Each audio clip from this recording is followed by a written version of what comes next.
answer would be Naruto. Oh yes, Naruto Shippuden, and now Boruto has been a part of my life. It's become my lifestyle now. So every time I talk to my friends about anime, they're like, "We're still not introduced to this world." And finally, here I am talking to everyone who actually are a part of this world, and I feel so awesome right now.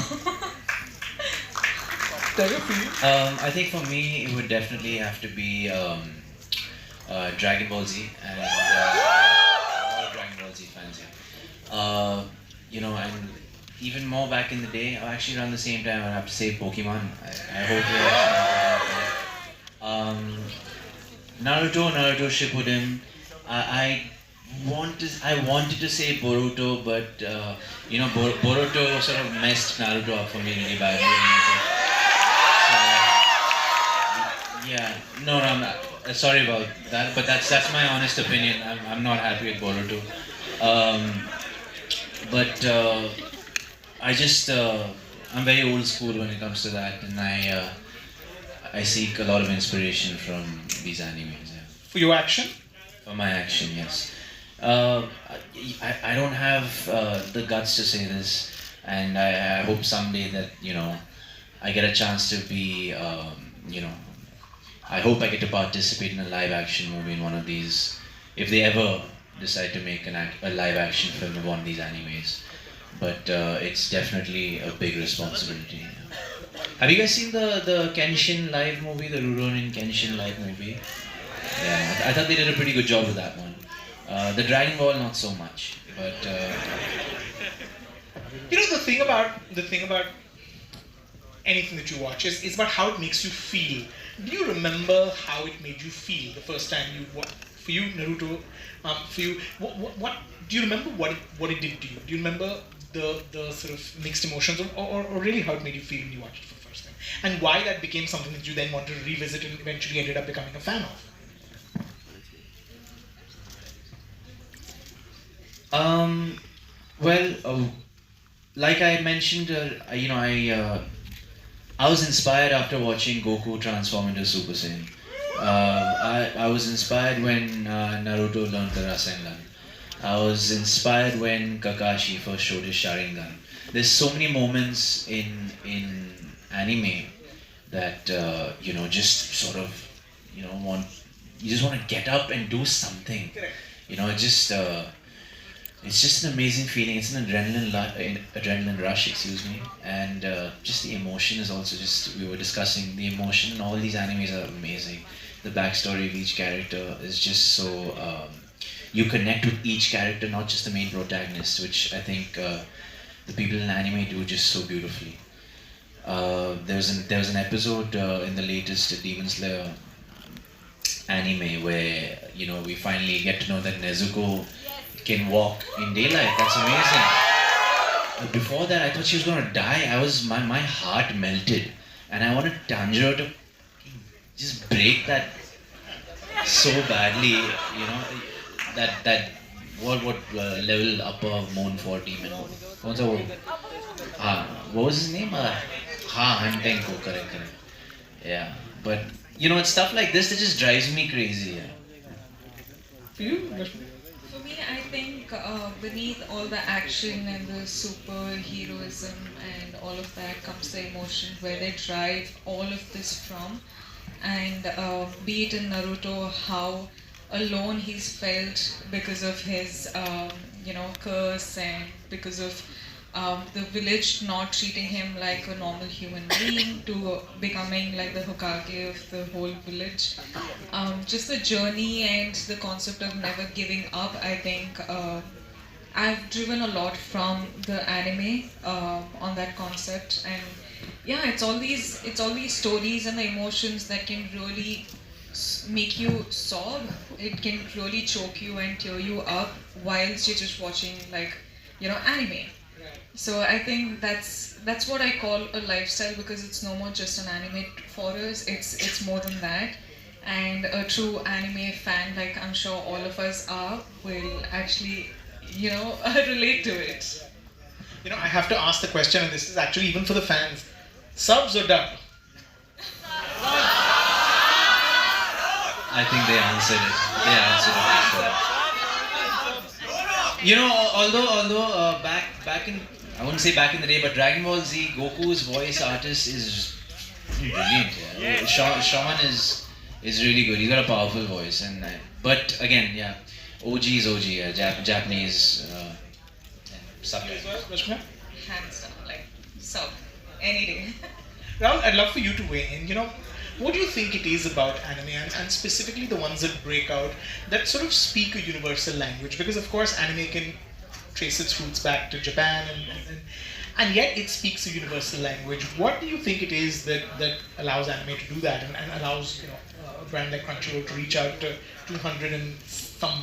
Look, I think anime has such diverse story formats. There is anime for everybody, and I think that's one important part. Like everybody can find an anime that they can connect with, and within those, I think it is the characters, right? Like they're so relatable, and they are so unique. It's like even the protagonist has both black and white, makes them real, and you can connect with them because there is both black and white. Are similar. A lot of the protagonists, always start as underdogs primarily and then come out on top. And I think the primary theme, at least the one that sticks out, is the fact that we never give up. And I think whether it's Naruto, who never gave up on becoming the Hokage, or it's even Vegeta, who's not the hero, but he's second lead to Goku. He never gave up on trying to keep up with Goku. Never gave up on becoming a Super Saiyan. Never gave up on just pushing his limits. So I think never giving up is something that is a very constant theme through a lot of these. And I think Attack on Titans, how they show the it's crazy. It's crazy how each of these animes have their own underline of the message that they want to send. It's not just entertainment. If it was just entertainment, we could just watch it for like 45 minutes and let go of it. But when you're included, and if you feel like it's a lifestyle, it's something that it's teaching you.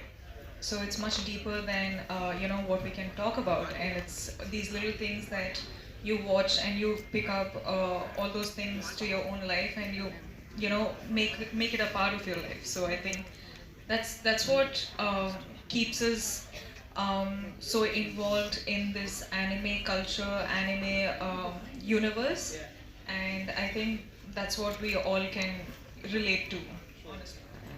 Do you have merch? I got a Dragon Ball Z swatch today. I'm not sharing. Do you have merch? Do you buy toys? Do you have? I buy toys, yeah. I like to play with my action figures. Yeah. Don't take that the wrong way. Well, like I recently started traveling and I've started to buy the merchandises, but now that I have access to it, I'm going to make the best use of it. Rahul, and then maybe they can jump in as well. What are you really hoping that Crunchyroll will do in terms of expanding the base? Because there is clearly a loyal fan base. Do you see anime as something that those that haven't necessarily discovered it early on in their lives, at a younger age, could also become converts? And do you think that Crunchyroll will play a big role in doing that? Look, I absolutely agree with Rajiv. Like we see this across the globe. There are a lot of fans that come into anime young, but there's also a lot of fans that come into anime later in life. For myself, like I didn't get into anime until I was in my early 20s. And what we are seeing now, especially in the Western world, and I think even in India, is where parents are introducing anime to their kids and experiencing anime together. Like we had Dragon Ball superhero movie, and we saw dads and moms bringing their kids to the movie. They grew up with Dragon Ball, and now they're introducing their kids to from friends, from people that you know, that it is something that you know that friends will discover when it's out there and accessible in this form? I mean, I definitely, after seeing this turnout and after seeing how aware they are, I think there's definitely a huge demand for anime over here as well. Before I even got to know about Crunchyroll, I used to sort of look for websites, different websites which weren't official anime websites, I don't want to take any names. I'm sure you guys already know these names, but yeah. So I'm sure these guys were doing the same thing, and now that we have access to Crunchyroll, just it's just gonna make life so much easier. Correct. I completely agree with what Tiger has to say. Is there a specific title that you're waiting to catch as soon as you get your subscription? Do they get a lifetime subscription? Well, So, now he's I'm promised. already- Promised on stage, right? Yes.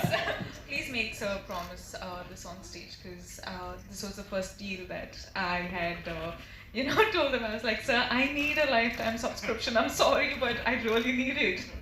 I can't wait for those episodes and the shows and anything any longer. Promised on stage. Yes. Okay. Hey, are there some new Naruto episodes coming out? Is what I heard. That's gonna be amazing. I can't wait. Just make sure Boruto's not born yet or something. If you can do that, nothing. Why? That's the sun. I know, You can't but- do that. You can see Naruto and even in Boruto, so it's still worth watching. Hey, don't you guys feel that we should have, and don't you feel that we should have had a few episodes of after Naruto's last movie? Remember that phase? Have you guys seen Naruto's last movie? Yeah. The marriage, post the marriage, before Boruto and all showed up. They should have had that play out a You little really more. don't I like believe, Boruto, yeah. do you? You really don't like the fellow. That's just my personal opinion. Rahul, can one ever be typical sort of deserted island question? If you could only watch one series ever, and you would not be that would be the last thing you'd watch, what would you pick? Out of everything that you've watched, if you could only take one. I think One Piece, yes. And One Piece is still going on. It's never ending. Hunter x Hunter. Yeah. Full Metal Alchemist. Wow, that like memories just brushing through all of them. Yeah, can't pick one, sir, for me. It's tough. I'm really tripping on Demon Slayer and My Hero Academia right now. These are the two that. And Bleach as well. Yeah. So interesting. Rahul, you can pick one. I think if I had to pick one, it would be Cowboy Bebop for me. Old favorite. So I'm gonna sort of end by asking each of you if you had to do cosplay, and you could come dressed as one character. What's the one that you would make the effort, make the costume yourself, not buy it in a store, and come dressed as?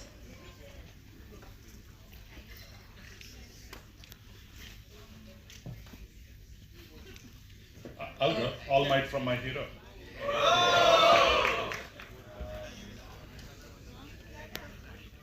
I think I'd be Kakashi the Copy Ninja. But I think I see Kakashi over there. Can you stand up, Kakashi? Can I see your outfit? Oh, nice. Whoa. Wow. Really cool. Wow. That's stunning. Guess I have to change mine. He's pulling it off really well. Yeah. I don't know. I think Hinata. Like, I don't know. I love her. And do you hope? Is this there are things that as you get older, there are things that one passes down, and there's things that family passes down. There's things that grandparents pass down, grandmothers pass down, recipes. I would definitely pass this down if I ever have kids, because there's so much learning in these animes, and it's just whether it's the emotion, whether it's the values that these characters have, and whether it's just the messages that these animes have. So I think it's a wonderful learning as well, and yeah. I think I am passing it to everyone around me as well, because it's the constant conversations that I have on set. Because I just think there are a couple of directors and actors around the world who are anime fans, and they're trying to incorporate a bit of anime, sort of like the way they show these episodes, the way they show all these action sequences, incorporate them into films. and the fight sequences in the films, and it's stunning. Like, I find it absolutely amazing, and I feel like ideas can come out of this culture and the way it's all created. And imagine it comes to actual life, like people are able to pull something like that off in real. So I think like it's already being spread across, and for the amount of anime that I watch, I think my family's just, they don't have any other option. They just have to You just have to embrace it. yeah, they just have to be like, oh, okay. Watching that again.